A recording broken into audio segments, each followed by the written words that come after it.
அழகு மயிலும் அறிவு ஆமையும். ஒரு அழகான காட்டில் பசுமையும் அமைதியும் நிறைந்தது.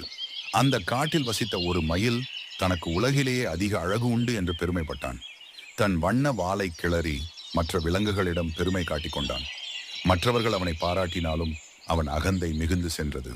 ஒரு நாள் மெதுவாக நடக்கும் ஒரு ஆமை அங்கு வந்தது. மயில் அதனை பார்த்து சிரித்து இழிவாக பேசினான். ஆனால் ஆமை அமைதியுடன் பதிலளித்தது. அழகுதான் வாழ்க்கையா? நாளை பார்த்தால்தான் யாருக்கு மதிப்பு தெரிய வரும் என்று கூறி அங்கிருந்து சென்றது.